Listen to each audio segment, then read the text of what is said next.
I'm Rachel, I'm Ivy. and we are Swords and Sapphics, a podcast all about queer media, representation, and women with a capital W. Hello.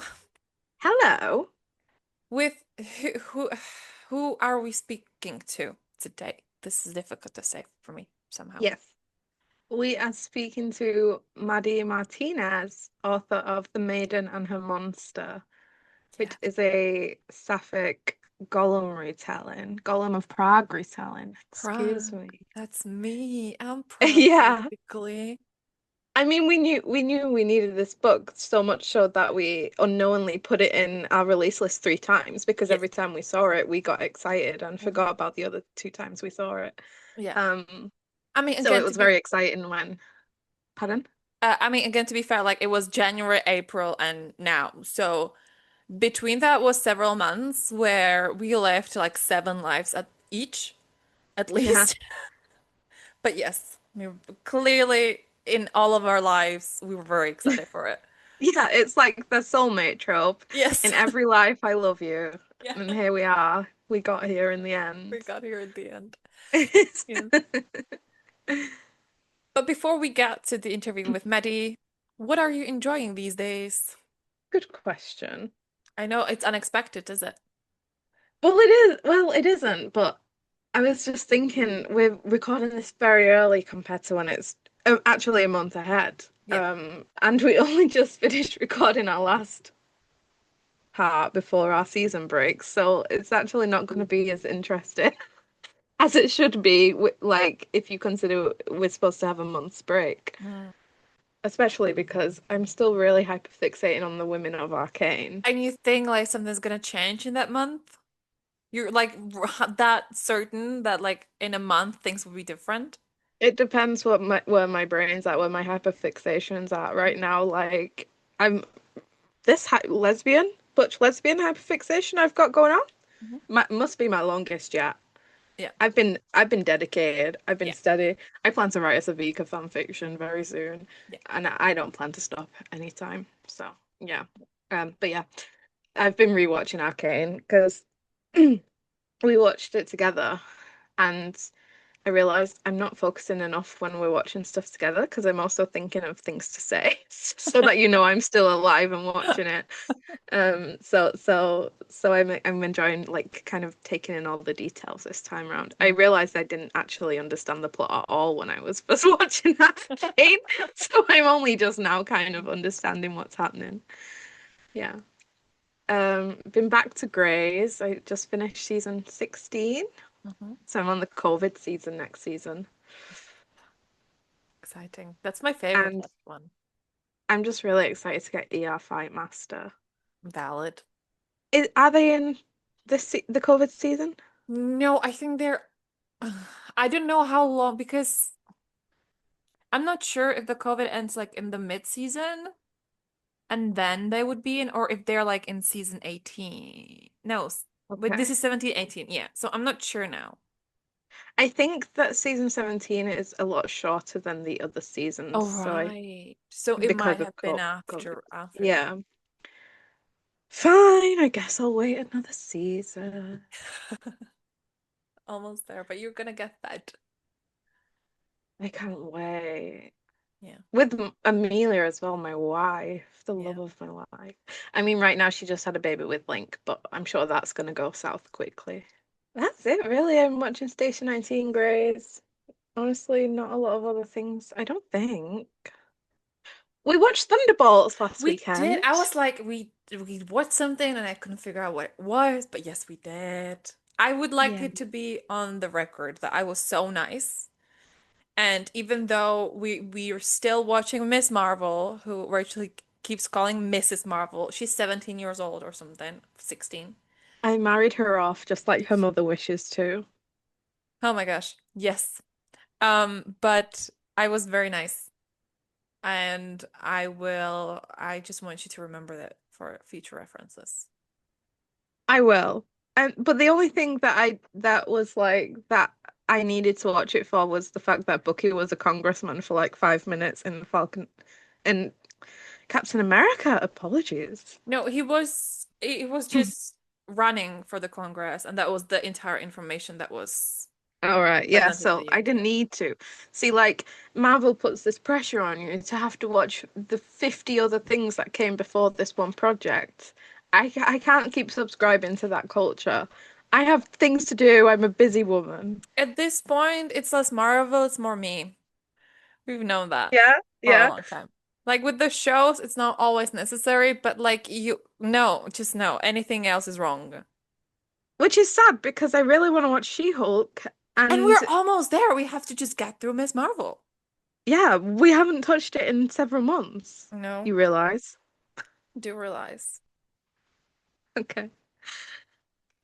Yeah. We need to start. I need to start having a shower earlier so that we can watch something when I get out of the shower. Mhm. Yeah, it's gonna be dark early now, so I'm sure it's gonna play Oh into it. yeah. Yeah. Anything else? I don't think so. How about you?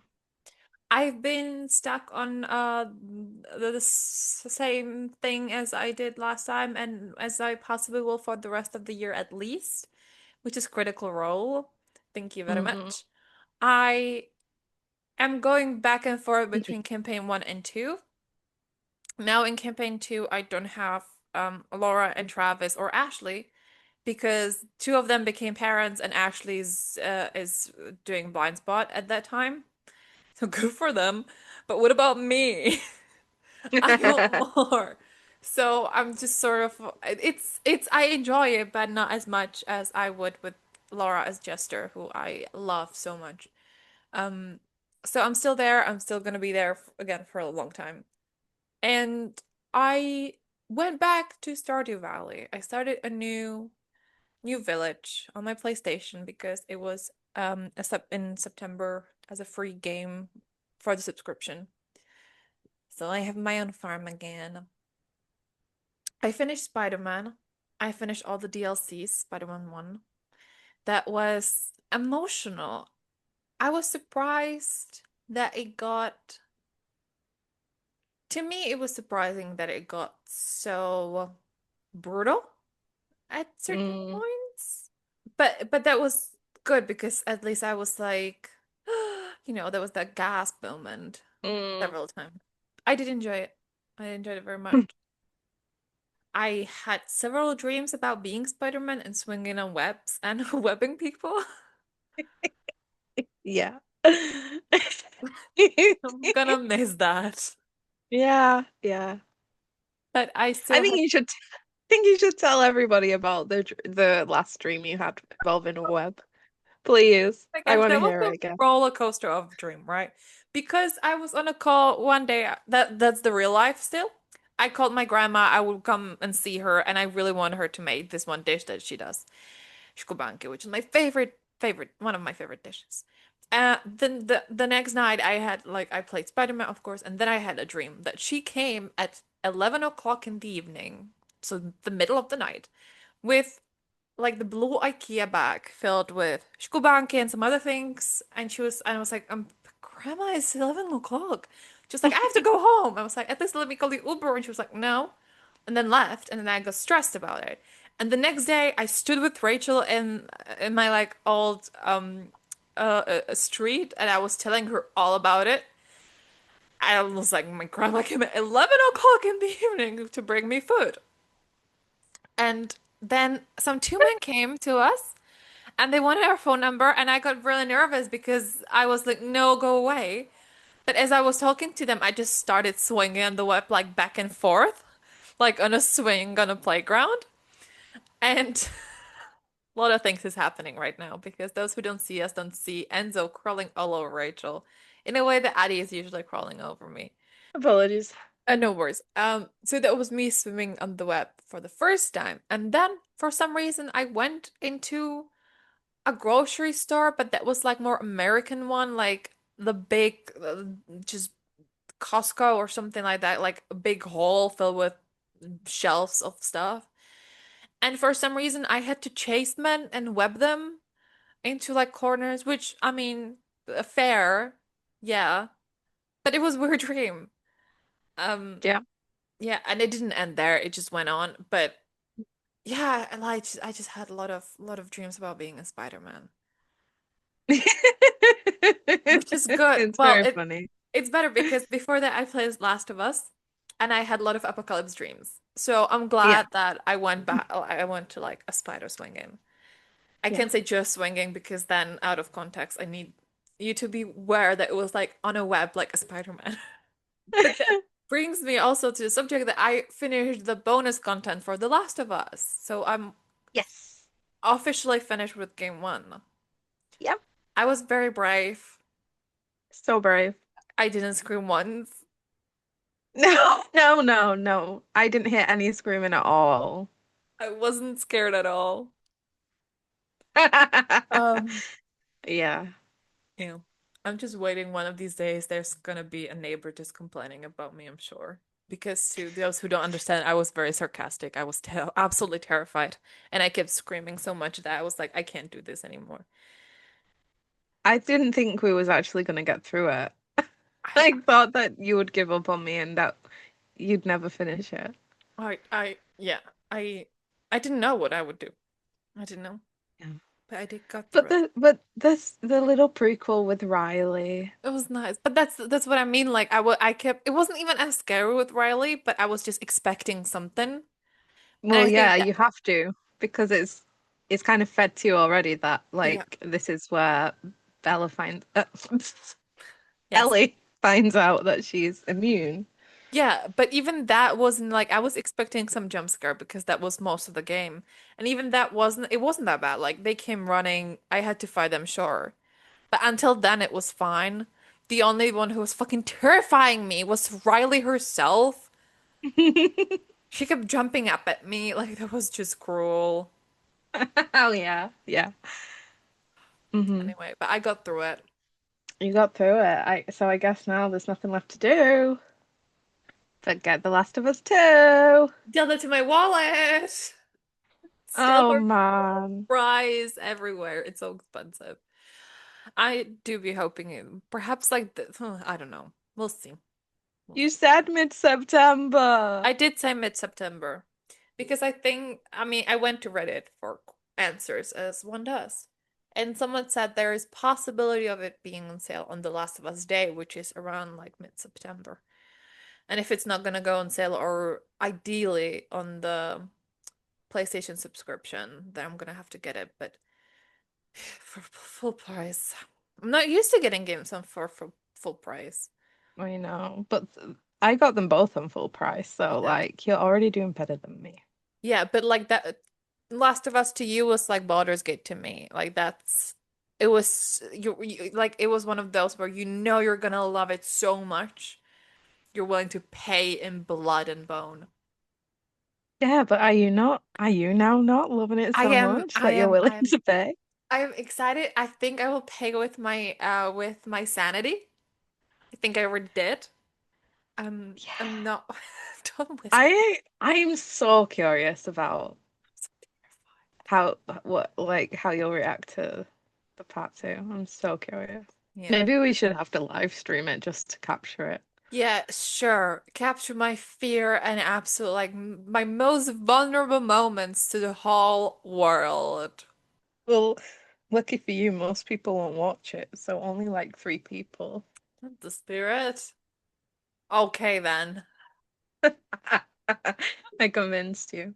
Yeah. You really But then you sold get it. Abby. I know. She's the love of my life. I'm excited for any Laura Bailey, let's be honest. Her voice in this is like she's so soft spoken Hmm. and she has some really beautiful moments. I'm just so in love with her. It's ridiculous. Get it. Yeah, I'm excited. Anyway, that's it for me. Oh no, I've been playing Disney Stardew Valley. I have nothing to report there. That it's just I was playing it. I'm trying to get through the star path. That is not my favorite test Oh one. yeah. I just got joy and sadness.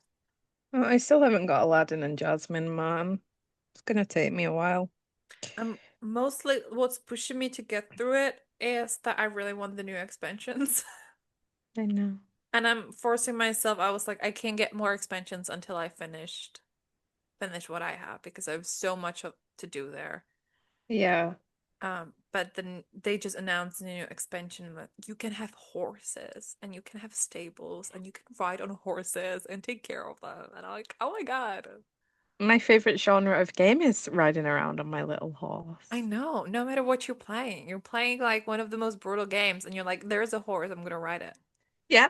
Last of Us, The Witcher. Which fair because my favoriteest part of Last of Us was riding the horse until the horse You met get it. and I think you do get a little bit more horse riding in the second part.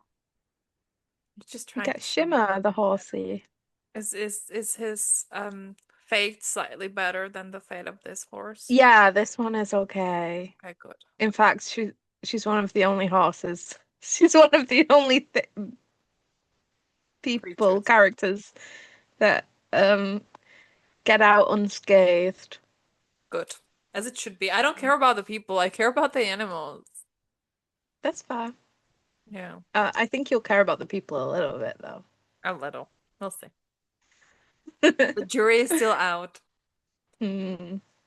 Yeah. Yeah, there's that. Yeah, I've just been playing Lara Croft.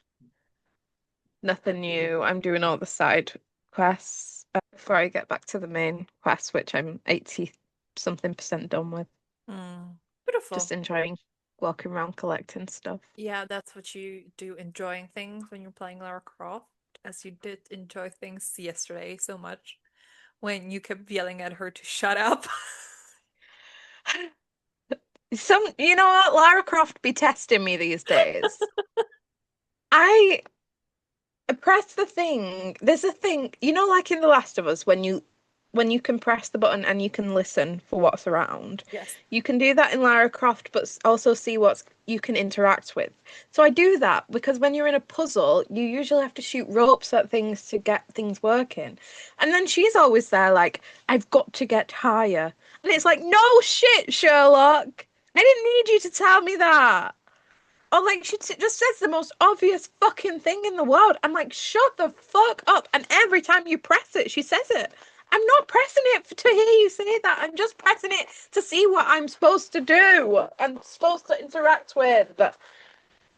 I love that woman, but you know what? We're in a rough part of our marriage right now. She really pisses me off sometimes. So that was my yesterday. And by the way, every she kept like she was in her own world, right? That's fine. But every time I was talking and then the response I got was like shh and shut the fuck up. I got worried several times throughout the few hours that we were playing games.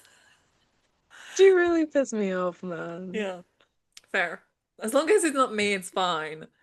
Yeah, But I no, wasn't it's not sure you. for a long time, so That's fair. Yeah. Apologies. fine. She's really annoying. There. I don't know if I'm in love with her as much anymore. She was really, she really annoyed me in this game. Oh my God. Not good. Yeah. And obviously I did finish Bookshops and Bone Dolls by Travis Baldree, Yes. which I enjoy. I cried at the end. It was good. And obviously I'm reading The Maiden and Her Monster by Maddie Martinez. Yes, me too. Yes. Yeah. Shocking turn of events. And next up, I need to read Soul Searching by Lila Page. I got it from the publisher because I'm a fancy author now Mm. who gets to endorse books. Yeah. I'm really excited to read it. Oh, we also got some really interesting arcs lately, which I'm excited about. We have on our TBR have Love at the First Fright by Nadia Yeah. Elfasi, which is the second book. We've already spoken with Nadia. When was it? Like April, I want to say? Yeah. I get Wasn't it? was Right? it even this year? I God, I can't oh remember maybe now. no, now I don't know either. Well, we have But that no, filled because with. it was Halloween themed, so I bet Oh, it was last year. right. So last season then. Oh my gosh, time Yeah, this time flies. last year. Time is just a concept. I know. Anyway, we spoke to Nadia. We got the first book and we were lucky enough to get the second arc, and I'm very excited for it because it's September, it's gonna be October soon. Like I'm already in the autumn season. Yeah. We were surprised to get the second to Muted, the volume two of Muted comic book by Miranda Munt, which I'm excited for, which again, like it's witches, so like Yeah. perfect autumn season. This is my new favorite graphic novel. Yeah, And it's sapphic as well. it's So sapphic as well. And we got the yes. second volume of Castle Swimmer. And Yes. also, by the way, with Miranda, we spoken a few weeks ago, a few episodes ago, and with Wendy Martin, we spoke. Oh, so at the beginning, it was like February. It was beginning of the year. Yeah. Yeah. So we have episodes with Yeah. them. We're lucky enough to get like the second book because it's just exciting for me. I can't believe that. Like I would have happily gone out and bought Muted And we got because it. I loved it that much. No one told us. We just got like that we're receiving it on its way. We got two copies just like that, Ah, which was so exciting. And I was so excited. So thank you so much. Uh, yeah. I also actually recently got another arc we didn't ask for. I got Strap In by Lou Morgan. And I was not expecting it at all. It just came to my house. I was like, with a little note, from I think it was who gave it to me? I want to say it was I can't remember. I'm so sorry. But actually, Lou Morgan, I used to talk to on Twitter. She used to be giving out reviews all the time. So I was really excited to see that she got published because I didn't actually know she was, that far into the journey. So yeah, I'm gonna read that. I mean, I'm in my lesbian era. And also Strap In, by the yes, way. It's that's a I like it. steamy And also we lesbian have novel. another lesbian book or Yes, we something. do. We have Tap Out by Nicole Disney, which is a cage is it cage fighter or just boxer? I can't remember. Underground Fire. Underground fighter. So secret third option. Yeah. An underground fighter, a romance, sapphic romance. Like, oh my gosh. Yeah. Which is perfect timing because like Pit Fighter Vi in Arcane did Yeah. something to me and I need more sapphics. I Mm. need them to be so broken inside and fighting and bloody and drunk and just nothing left to live for, so they just keep fighting bitches in the pit. That's what I need. So yeah, this is what anyway. A totally normal thing. But yes, Rachel has a Yeah. type. We all know that by now.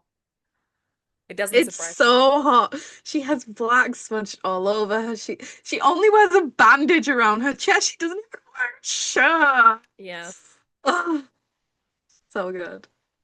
Yeah, so we have a lot of things to read in our upcoming future, Yeah, we do. but it's exciting. I'm so like just be able to get arcs is so exciting. I know. I do feel a bit robbed of summer right now because I was so busy writing over summer. I only just finished the last manuscripts that I have contracted for the year. Mm, So like I was ready to just have a few light-hearted summer rom-coms like Emily Henry, mm, Ali Hazelwood I wanted to read more of. And now like that time's gone. I have Elsie Silver up there. mm. I have the other Lila Sage done and dusted. Um, Yeah. so like I'm a bit sad that my summer wasn't very full of reading. Like I usually love just reading outside, but There's that's still two okay. weeks of summer left. Yeah, but right now I'm reading the Maiden and Her Monster, and after that I have to read Soul Searching. Yeah, Um, there. and I did waste a whole day on a book that I really didn't like, so that's kind of even worse. Hmm. But never mind. Well, let's get to the interview. Yes. Let's. Enjoy.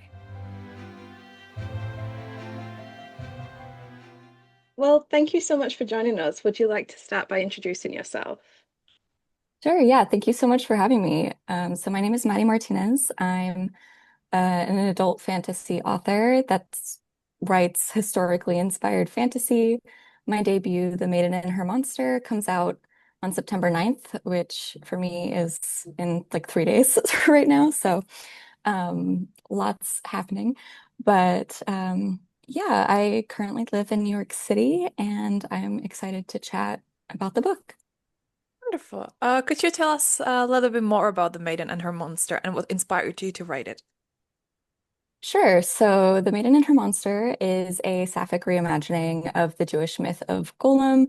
Um, it follows a young woman who ventures into a cursed forest to hunt the monster that's been killing the girls of her village, she finds a monster, but it's not who she expects, a disgraced golem who agrees to turn herself in, but if and only if Malka helps her free the imprisoned rabbi who created her first, which unravels a much more intense political plot and also forces Malka to face growing feelings for the creature she was once taught to fear. And I was really inspired to write it by my love of stories and Jewish folklore. And I also was really curious about what happens during, like, near the collapse of an empire. And I really liked how the Golem of Prague story kind of tied into the collapse of the Catholic Church, within a couple of centuries. I took liberties. Um, but was really interested how those kind of played with each other as a religious empire kind of slowly transforms. Yeah, so that's kind of what inspired me to write it. Beautiful.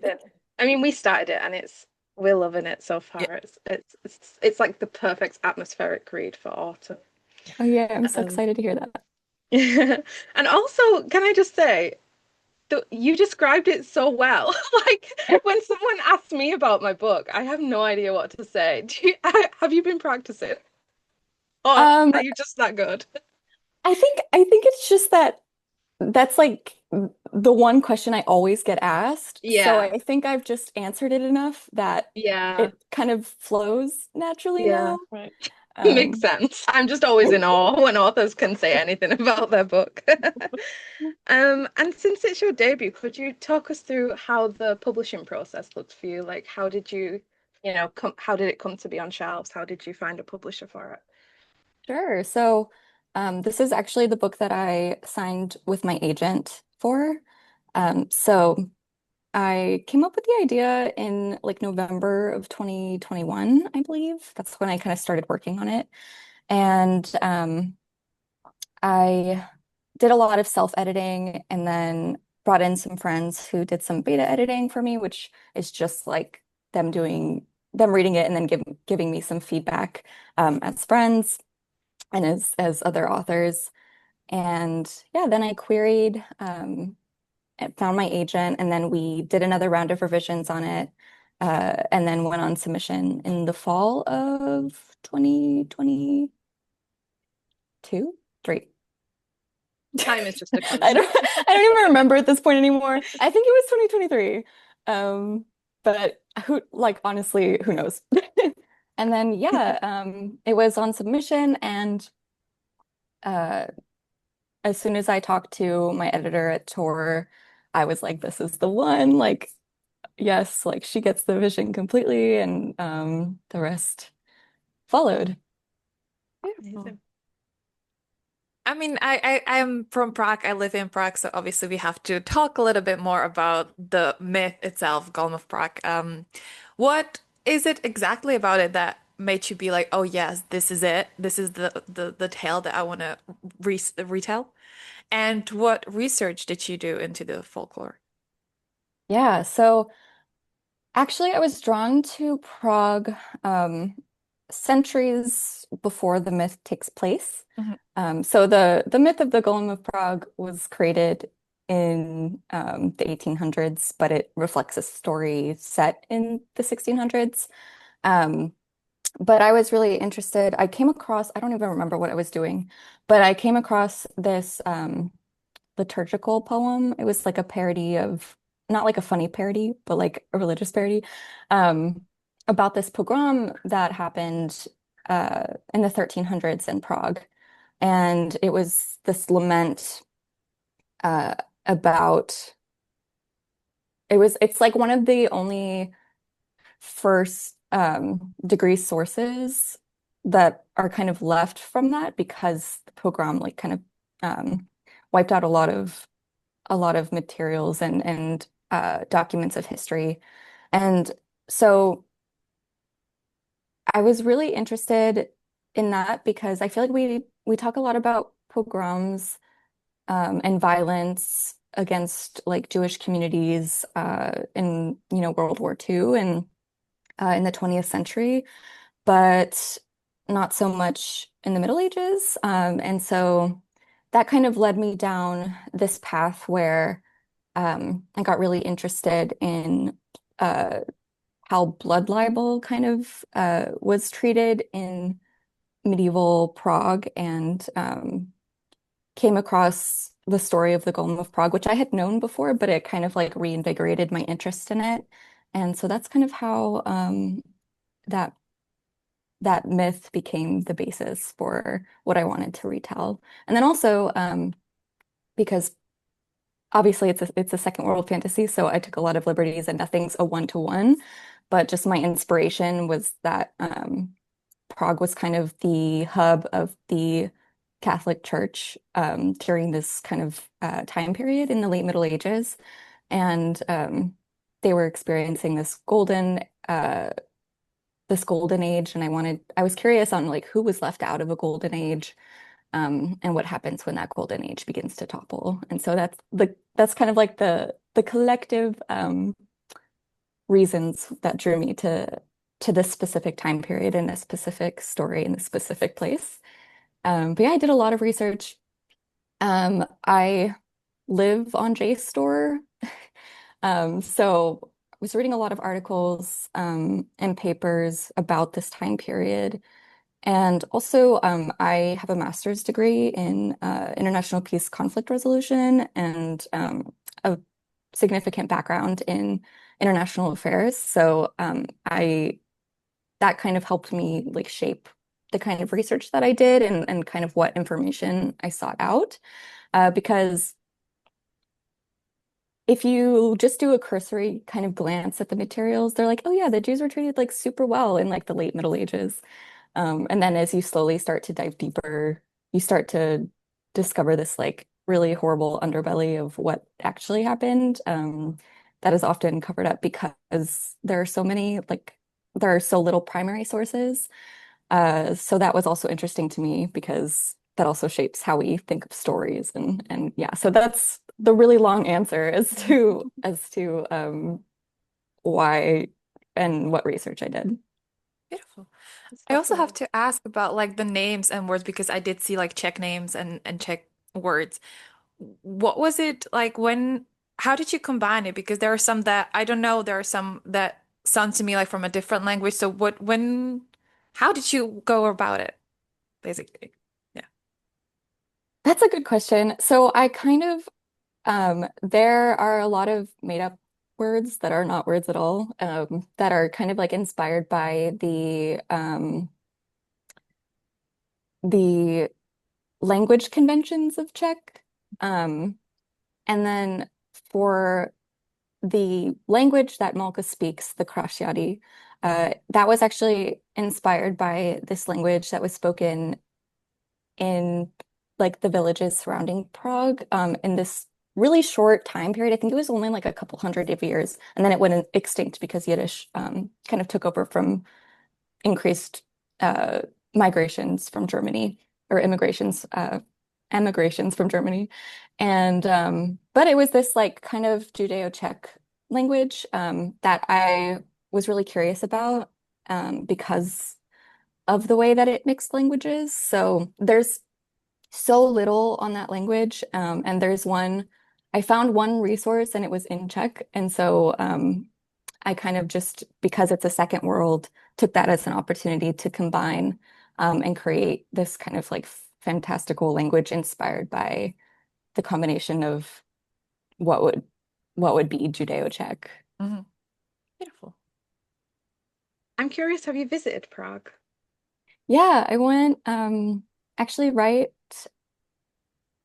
years. I They all blend together. It was right before I went on submission, but I went that summer after I got my agent, and then I got to visit all the places that I had like seen and done research on, and that was like such a cool experience.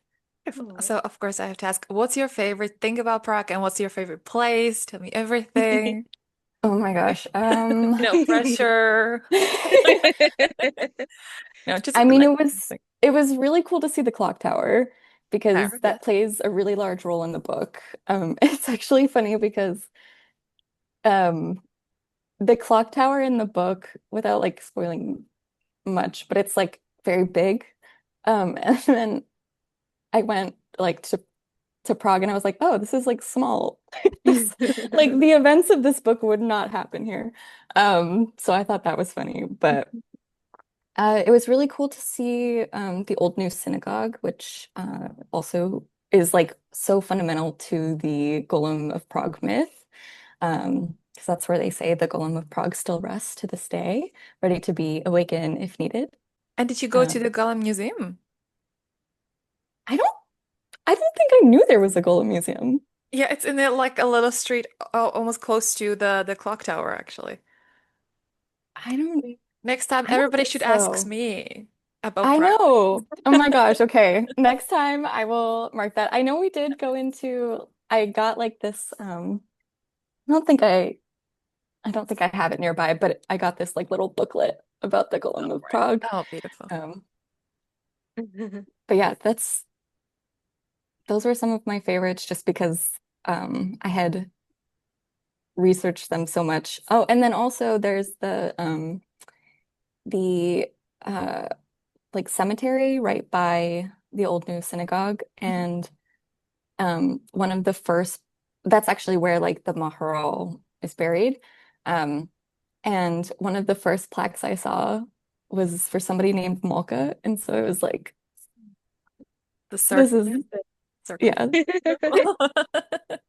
Wonderful.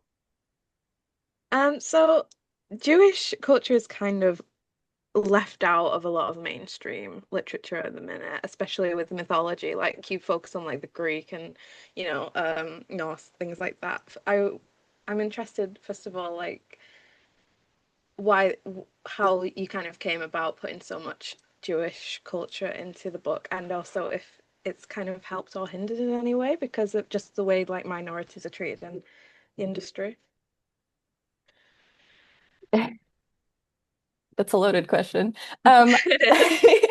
I I mean, I was inspired to include it because those were the stories that I grew up with, and those were the Mhm. stories that I was familiar with, and that brought a lot of comfort to me. And so, um, and also I was bringing in the golem myth, so it only felt natural to add other elements of Jewish mythology. But yeah, I knew I wanted it to be very folkloric. And to me, it wasn't even necessarily a choice. I was just like, of Mhm. course, Jewish mythology is going to be in this. Like, that's so fundamental to the story. Um, and I, I think with any maybe minority culture that you put into a book, there's always kind of the challenge of getting. I think like when you make people feel like uncomfortable or like they don't know a lot, Mhm. I think like either subconsciously, it just kind of makes it a little bit more challenging to publish that kind of work. But I think it's needed, and I think it's one of those things that even if it doesn't necessarily, even if you face more pushback from that, either from the industry or from readers, it's important to do it anyway. Mhm. And I have gotten reached out to by a lot of people who felt seen by the culture in it. And so that kind of makes up for anything else that's happening. Yeah. Beautiful. Could you tell us a little bit about the main characters, and is there anything that you hope readers will connect with in particular? Yeah, so the main characters in this book are Molka, who is the daughter of a village healer. She's the main character, and she ventures into this forest. The other main character is the love interest. Her name is Nimra. She's the golem character that Malka meets in the woods. And I I never like to prescribe like what people should get from the book or what Mhm. people should pull from the characters, because I think that's one of the joys of reading is that I get to put out this artwork, and obviously I had my intentions and I had my thoughts, and then they could be like interpreted in so many different ways, which is like so beautiful of art. But I think when I was writing them, I was really curious to see like what happens when two people have fundamental like misbeliefs about themselves and about the world that they know, um, and how they handle it in different ways. And also, specifically with these two characters, they both struggle a lot with agency, and the desire to protect people. And I wanted to specifically highlight the desire to protect people because that is the basis of the Golem myth. It was created to be a protector. And so obviously Nimra struggles a lot with her role as a protector, versus any other sense of agency that she has, and finding herself outside of that role of protector. And then Malka, on the other hand, is an eldest sister, and she like has internalized that she has to protect her family, she has to protect her friends, her village, which is why she goes into this forest. And they both deal with this, but in such different ways, which I think is really fun and plays for some interesting banter. And I think also fundamentally connects them in a way that makes, in my opinion, the romance interesting. Like what drew me to write that as a romance in general. Yeah, so those are the main characters. Thank you.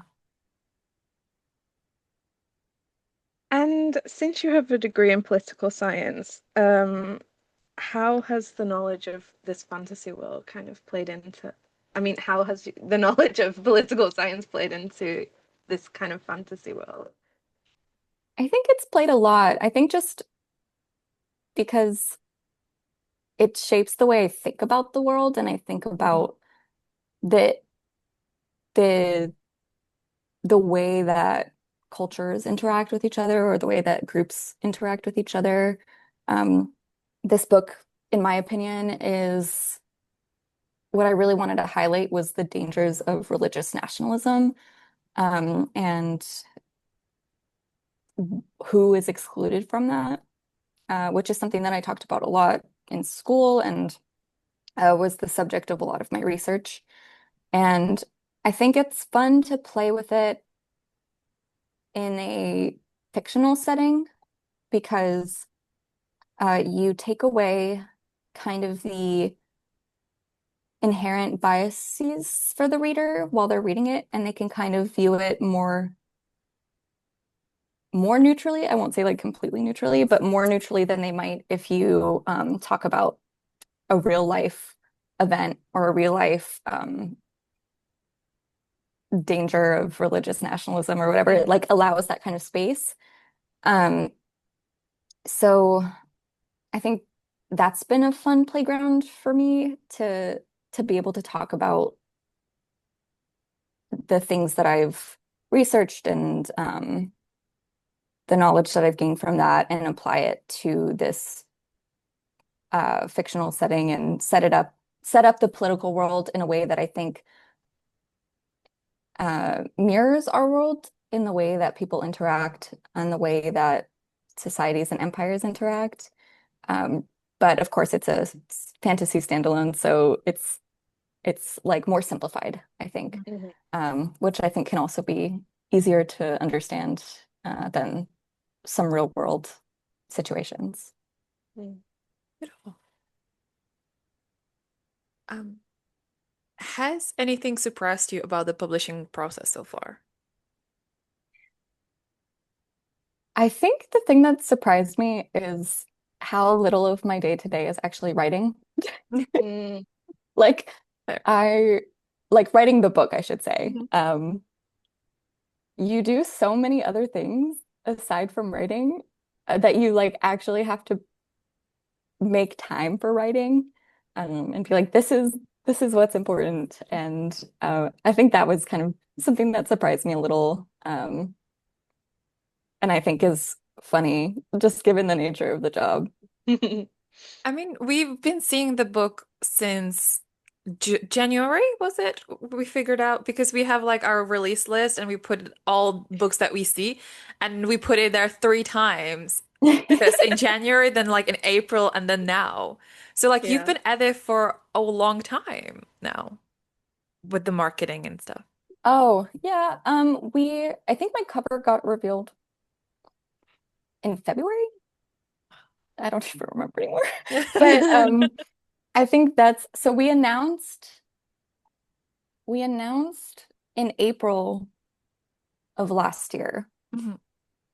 So that was kind of like when it got on radars. Right. Um, and then it went up for pre-order in January. So that's kind of like when it got another round of like, oh, this book exists. And then yeah, the cover reveal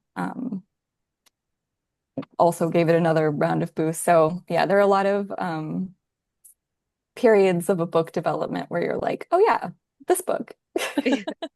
Has it been I've difficult to kind of keep up that momentum because it's been y- because some books are kind of like announced 1 month, then the arcs are up. At least mine has been a much quicker process. So has it been kind of difficult to, first of all, wait because there's so much waiting in publishing, but also just kind of keep the momentum up so readers are keep getting reminded that it exists.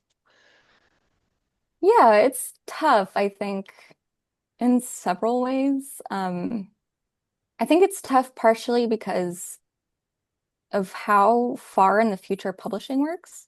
Hmm. So, like right now, I'm deep in developmental edits for another book. And so that's kind of like where my brain is. But then I Yeah. also have to be like, oh, I have like a book releasing like Yeah. in a You've couple already of moved days. on. Yeah, you have Yeah. because the last time you touch a book is so many months before it comes out. Like I think I was done touching this book in like March or April. Like it's been a while. So, and then they're like, okay, like next book, here's your deadline. And then you like are kind of forced to Yeah. shift your focus. But I think it's more fun now, because I think once arcs went out and other people started to read it, and as things start to happen in the cycle of a book, which is usually like 3 months out. So the last 3 months, I think, is pretty easy to keep the momentum up because Mm. you constantly have things to share. And you don't necessarily have to be like, oh my God, what am I going to post today? So yeah, I would say there are periods, but also I was not afraid to just not post about the book for like 2 weeks before it had a Yeah. cover, like, because I don't think it really changes much. But you have quite a big following on TikTok and Instagram as well, we noticed. So did that kind of come organically as you was announcing the book, or is it something that you kind of intentionally tried to build as it was happening so that, you'd have that following when it was time? Yeah, it was not intentional at all. I just enjoy it. I enjoy making content and posting. I was posting like book content um for years, and just because I enjoyed it, it wasn't because I was like I have to prep like for Mm-hmm. when this book comes out. Uh I just genuinely liked I used to be a YouTuber like many, Oh, many moons really? ago. So I've always enjoyed kind of the process of content creation and editing photos and editing videos and stuff. So um, I think I just did whatever was fun for me. And I think that's also helped keep the momentum up because I don't feel like I'm ever like, oh, I need to post something today.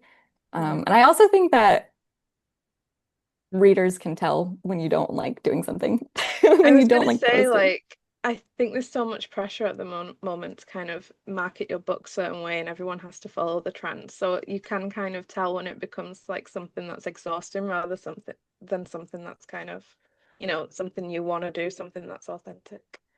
Yeah. And I think rarely, I mean, I feel like you could get an audience from self-marketing, but I think the best marketing comes from readers telling Yeah. other readers. And Yeah. so it was more about just making, I think, people aware of the book. and not necessarily like trying to sell it, but just being like, hey, this book exists so that the right audience finds it. And then if they like it, share it with their friends and kind of have that organic marketing that way. Um, but yeah, I always tell my author friends, I'm like, don't do something that you hate because Hmm. people can tell that you hate doing it and it's not like worth it anyway. But there also, on the other hand, there is pressure from publishers to like post about a bunch of things. Yeah. Um, Yeah. so yeah, it's kind of a difficult place to navigate. I think it's hard to be satisfied if you're actively going out there to get to see like a certain amount of engagement as well, because it just doesn't happen that way. It doesn't, it's hard work. I don't No. understand the algorithm. And I think that's like I think like in my opinion, I mean, maybe this is why like I maybe if I did focus on this more, like I'd have like 100,000 followers or whatever, but I just don't care about the algorithm.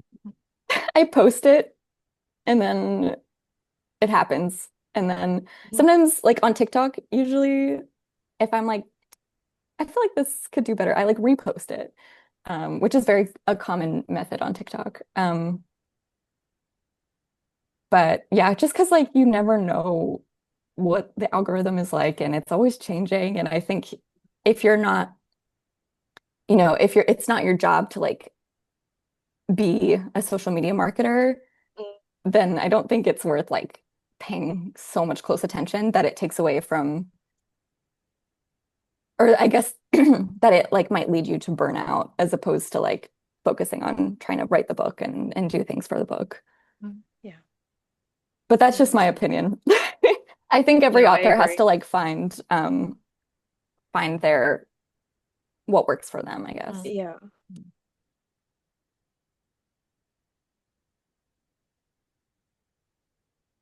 Okay. Uh, well, Like can we I get a little back hint to of you. can we get a little hint about what's coming next? Like you mentioned that you're working on something. Can we know something about it yet? I can be very cryptic about it. So it's another sapphic fantasy standalone, Mhm. and but it's more gothic, and I call it like a gothic horror romance, but it still firmly is fantastical. Um, and it retells a very popular gothic story, and that's all I can say. Oh, hmm. And do you It's have like approximate date of when we can expect it, or also under secret? Yeah, not yet. It's too Okay. early. Too Wonderful. early. Well, at least we have something to be excited In about. the next couple of years. Fair. so you have lots of exciting events coming up, book tours. How are you kind of preparing for that? I haven't yet. That's fair. I I'm always it drives my friends and family nuts. I'm such a last minute like packer or doer, which is so in contrast with like the rest of my personality. Mhm. Like if it's book stuff or work stuff, I'm always like on top of it. But when it comes to travel prep, I'm like, I'll do it morning of, which is not good. But yeah, I think I've been listening to the audiobook, which is narrated by Nikki Masood. Fantastic. She's amazing. Um, but like I said, I haven't been with this story for many, many months, and to prep talking about it every day for the next month or so, I've been listening to it to remind myself what happened. That's a good way. That's a One of good the way. things I never thought of that. I know, one of the things when you were talking about like the time, I was like, the minute I would just forget about what I wrote immediately, and still months later, I would remember nothing. So I'm really so that's a good hack, yeah. I know I was on another podcast a couple weeks ago and I couldn't remember what event in the book happened first. And so Right. I had to ask and I was like, I need to lock in with this audiobook. I need to like finish it. Any place that you're most excited about to see? Ooh, I'm excited. I'm getting sent home. So I get to do like a hometown event, which is really special. Um, but I'm going to San Diego as well, have an event at Meet Cute Bookshop, which I'm also really excited for because I haven't been to California in like at least a decade, probably. So yeah, but I'm just genuinely, I have an event on Monday. That's when my tour starts at the Rip Bodice in Brooklyn. And yeah, I'm just really excited to finally meet readers, and chat about the book and hang out in bookstores. And yeah, so I'm really excited. Beautiful. Good Amazing. luck with Sounds that. lovely. Yeah. Thank you. Yeah, I'm a little nervous about all the like back-to-back traveling, but Yeah. it'll be a unique and fun experience, I think. Yeah. That's a I'm nice way just to look at it. curious. I don't know if this is inappropriate to ask, but do the publishers fund like the traveling? It depends. So, Mhm. it depends on a lot of factors. Some tours are self-funded, um, Mhm. and then some tours are uh, funded by the publisher. It just kind of depends. Like some publishers do more, are more like tour focused. Uh, not tour T-O-R, but T-O-U-R. Yeah. Mhm. That differential has been like a pain in my ass to clarify. Get it. Um, but yeah, it depends like on what the publisher is focused on, if they like want to put more of their marketing budget for your book towards a tour versus other things, or yeah, so it's really dependent on Thank each you. I on was each just curious. I had to know. I never yeah. really thought of that, so that's Yeah, I was like, yeah. Anyway, before we go, we always love to ask if there's anything you want to shout out about that you're enjoying at the minute, whether it's a TV show, a game, or movie, or a book. Yeah, I was thinking about this and I was like, I forgot every book I've ever read in my life. Yeah. yeah. I There are a couple of books that I'm excited to read that I haven't read yet. One of them is my friend's book, Wendy Lee's When They Burn the Butterfly, which is inspired, like a historical inspired fantasy, about Singapore and with fire magic. And I'm so excited to read that. I'm like staring at my arc right now. And yeah, so that's one that I'm really excited for. Um, we both wrote sapphic books and then sold to tour like within a month of each other. So um Different friendship goals, I guess. yeah. Yeah. Exactly. Yeah, so that's one book that I'm excited to read.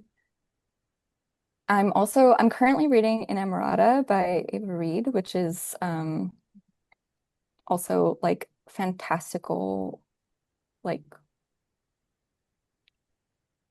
queer gothic horror, like just impeccable.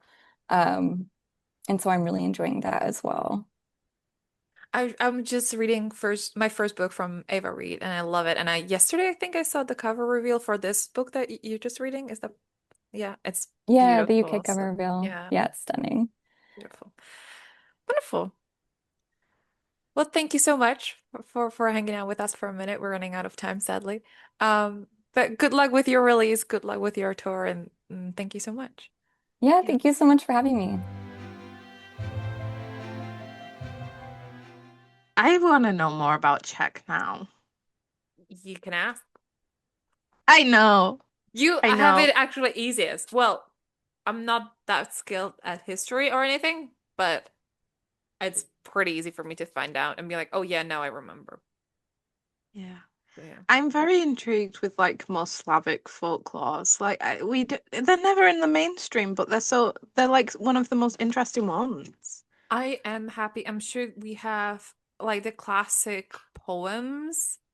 I'm sure they're Mm, translated. So I'm happy to just be like, read this Hmm. now. Yeah. I mean, I should really be using this to my advantage and have you like set all my books in Czech, and I can just be like, you can be my sensitivity reader. Yes, I'll extort you for free because you'll do it because you love me that much that you won't even absolutely. want me to pay you. You're joking, but yeah. And also, I would do it for my own sanity because as I mentioned, and we've talked about it a few episodes ago.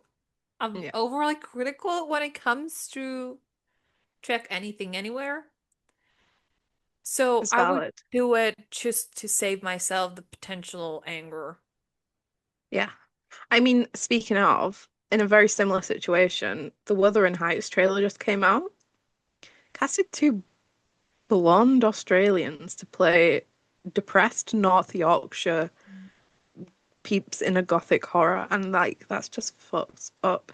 We people, I know that like it's not the same as like other underrepresented places, but the fact that we never get northern actors playing northern roles, except for like in Game of Thrones, like that's one of the only big things that we've had. It's so depressing to me, like Jacob Elordi, and also not even to mention that Heathcliff is suggested very strongly to be either Romanian or black. Like it's just, why? White people need to lay off.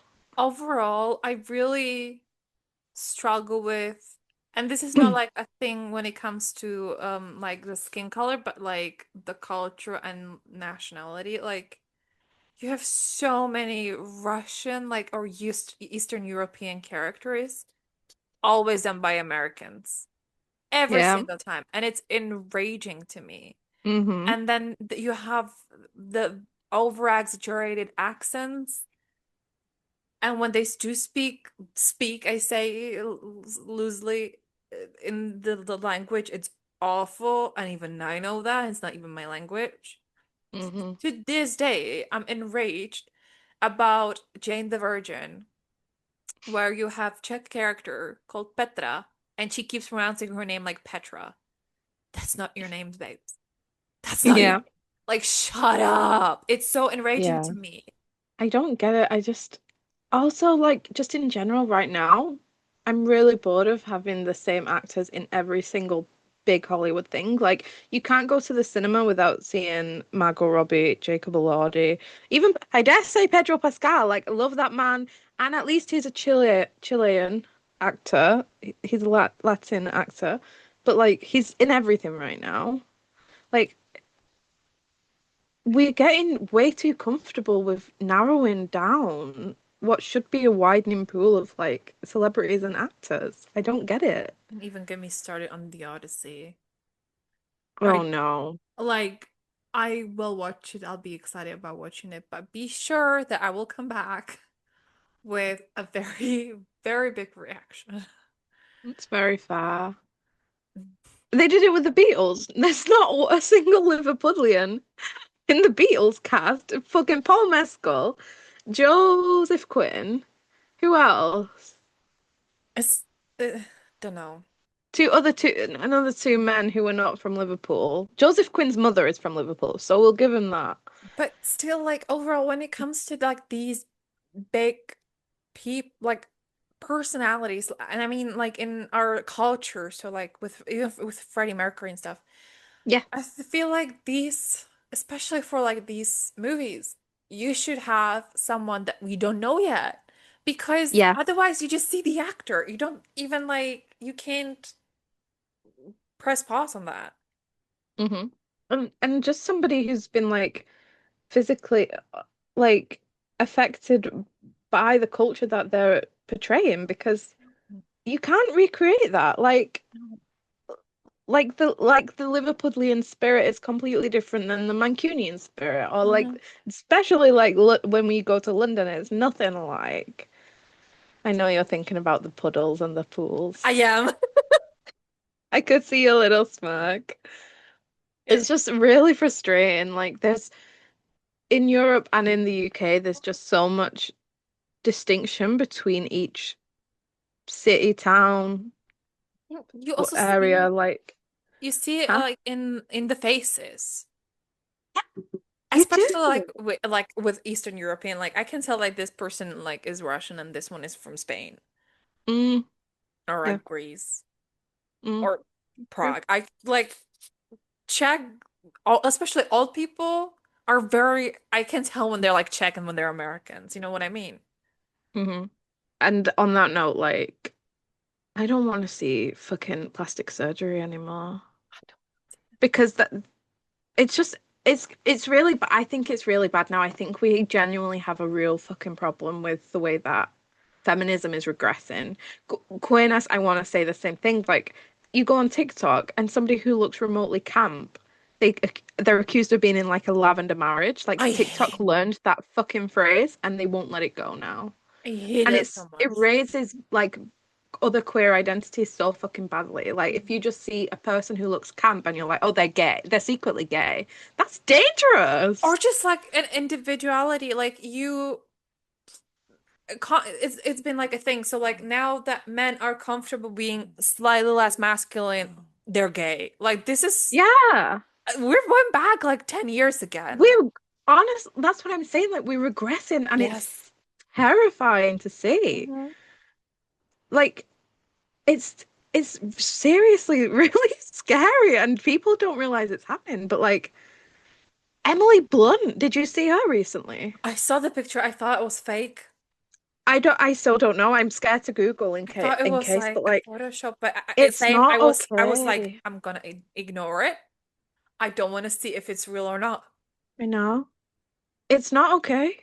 We had this whole uprising in like the noughties, early tens that was like women need to see real people to or little girls need to see like real women growing up to know that it's okay to look like a normal person. And we've just completely gone the other way. Everybody's plastic now.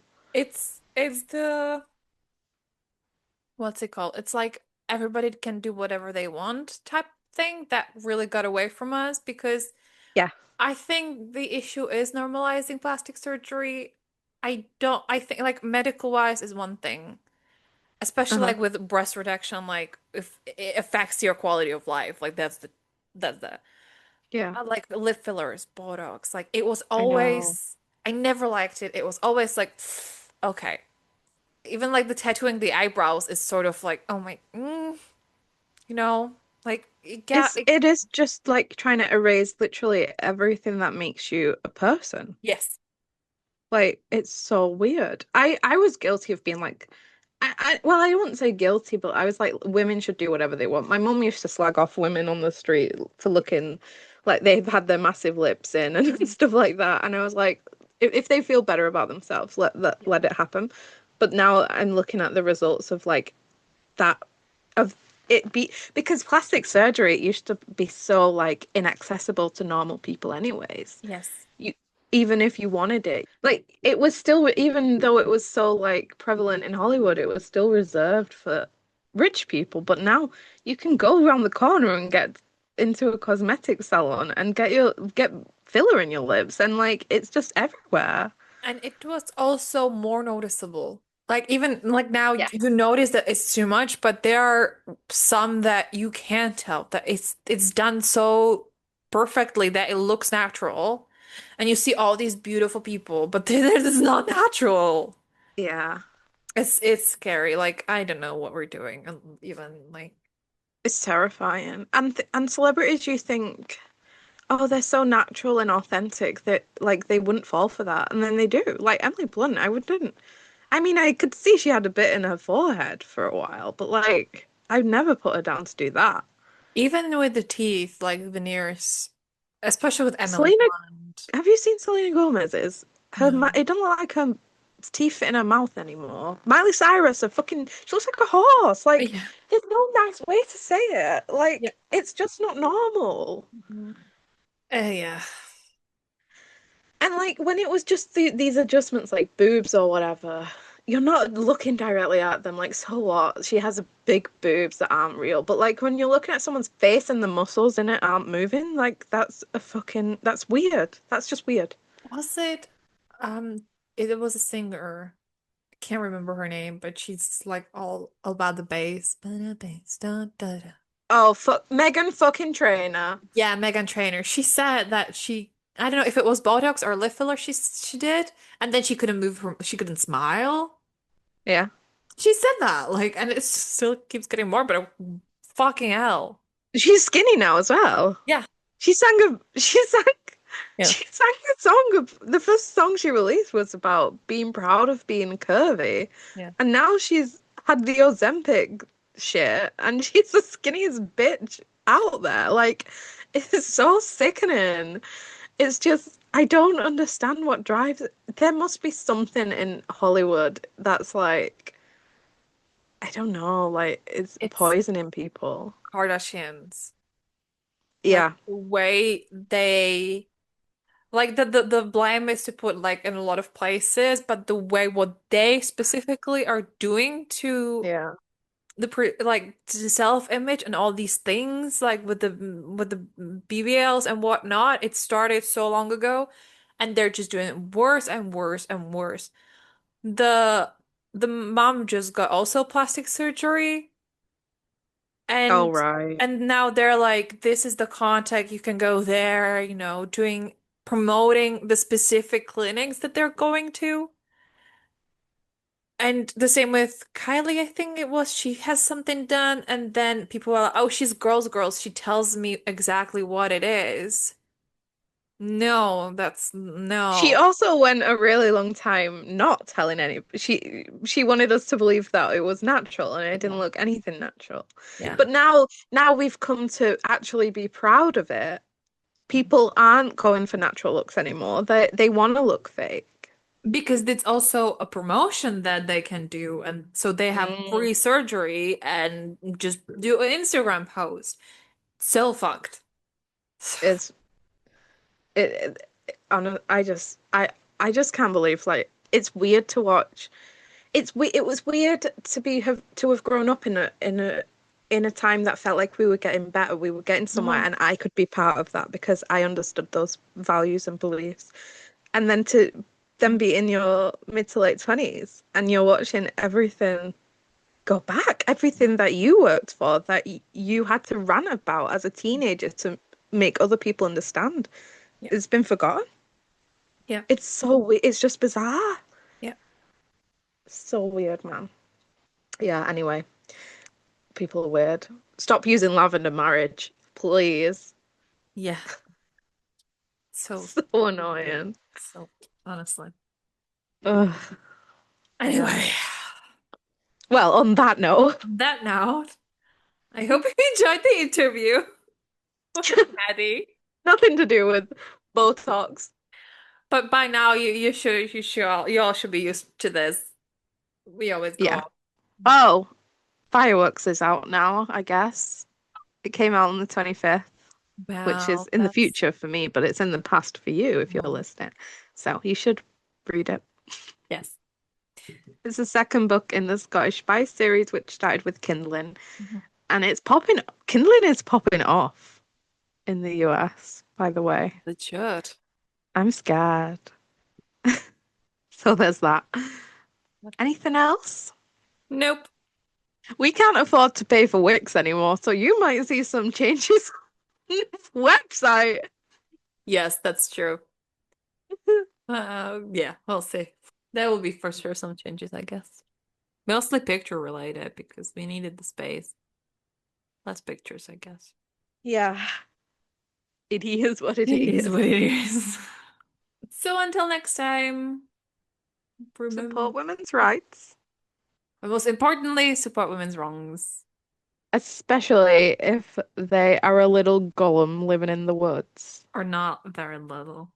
They're a very Oh, is she a tall. giant? She's Is very tall. she? Did you saw the fun art at the beginning? Yeah, on the cover. Oh, Yeah. wait, I forgot about that. Oh, yeah. So she's very tall. Oh, yeah. It's giving Bitterthorn a I little. know. The vibes are That's very this Bitterthorn. that's I was like, yes, and I'm also getting Hannah Witten Yeah. vibe. Yeah, yeah. That's what it is. Yes. Perfect vibe. Yeah. Perfect vibe. We shall see Anywho. you later, alligator. In a while, crocodile. Bye-bye. Bye-bye. Thank you for listening. You can expect an episode every other Wednesday. And be sure to expect lots of guests, including authors and queer creators. while waiting for the episodes, feel free to check out our website, swordsandsuffix.com. Be sure to submit to our forms if you're a queer creator to be featured on our blog or our monthly release lists. You can also take part in Swords and Suffix and Scribbles, which is a monthly writing event to help you reach your goals.